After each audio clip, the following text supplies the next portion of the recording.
Pernah nggak sih kamu lagi asyik nge-scroll media sosial, terus lihat ada outfit yang keren banget, tapi sedetik kemudian langsung mikir, duh ini syar'i nggak ya? Tenang aja, kamu nggak sendirian kok. Nah, dalam beberapa menit ke depan, kita bakal bedah tuntas gimana caranya tetap tampil gaya tapi syariatnya nggak ketinggalan. Lengkap dengan tips-tips super praktis buat kita, para muslimah modern. Nah, ini dia. Satu kalimat jujur dari media sosial yang mungkin jelek banget buat sebagian dari kita. Aku khilaf, outfitku dosa banget. Ini tuh bukan sekedar curhatan biasa, tapi rasanya kayak jeritan hati yang mewakili kegalauan banyak banget muslimah di luar sana. Dan ternyata perasaan hilaf atau salah kostum ini tuh umum banget loh. Ini semacam tarik ulur dalam diri kita antara pengen taat sama aturan agama, tapi di sisi lain aktivitas kita juga padat banget. Mulai dari harus meeting di kafe sampai ya naik gunung. Pertanyaannya, gimana caranya biar dua hal ini bisa akur? Coba deh dengerin cerita nyata ini. Niatnya kan baik ya, mau healing, menikmati alam, naik gunung. Tapi di tengah jalan malah jadi kepikiran, ini mindset aku ketat banget ya. Nah, kebingungan kayak gini tuh bisa muncul di momen-momen yang gak terduga. Bahkan pas kita lagi pengen cari ketenangan. Atau skenario yang satu ini pasti banyak banget yang ngalamin.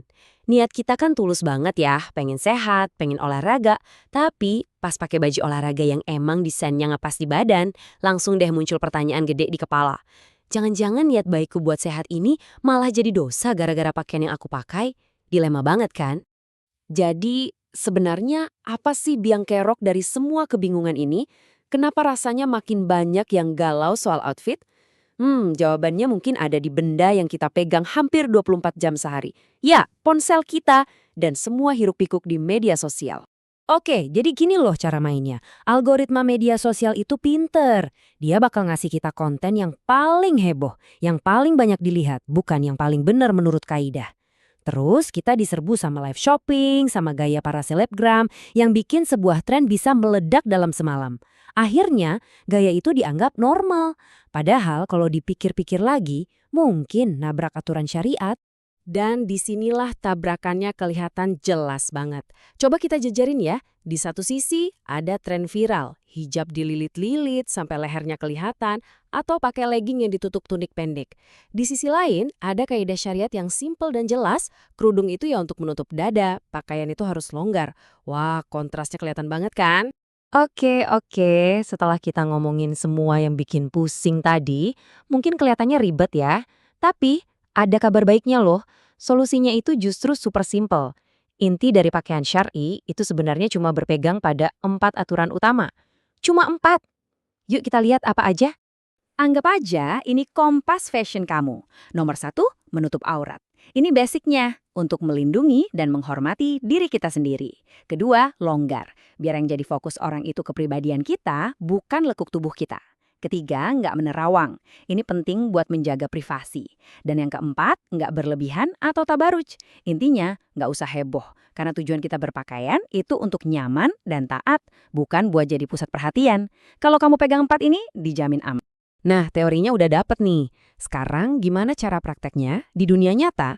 Waktu kita lagi bengong di depan lemari atau pas lagi kalap belanja online?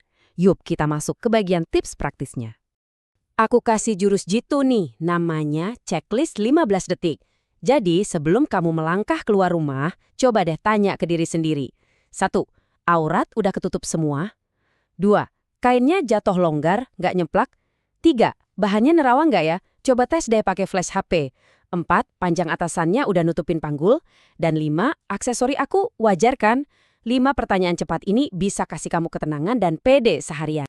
Terus buat yang suka belanja online, ngaku deh, ini kadang kayak gambling kan? Nah, biar kamu jadi jagoan, ini contekan kata kuncinya. Coba deh cari gamis syar'i atau outer panjang. Jangan malas baca deskripsi bahan, cari yang ada tulisan bahan tebal.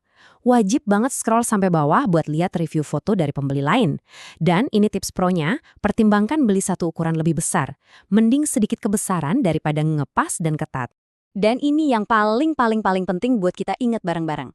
Viral itu nggak otomatis sama dengan benar atau layak. Jangan sampai jumlah likes di sebuah postingan jadi patokan kita. Jadikan 4 kaidah yang tadi kita bahas sebagai kompas utama kamu, bukan algoritma media sosial yang gampang berubah. Pada akhirnya ini semua adalah tentang perjalanan kamu. perjalanan kita masing-masing. Jadi aku pengen banget menutup sesi ini dengan sebuah pertanyaan buat kamu renungkan. Gimana caramu meracik gayamu sendiri yang tetap mencerminkan identitasmu, tapi juga selaras dengan ketaatanmu? Nggak ada jawaban yang benar atau salah kok, yang ada cuma perjalanan unikmu. Selamat bereksplorasi dan menemukan gayamu.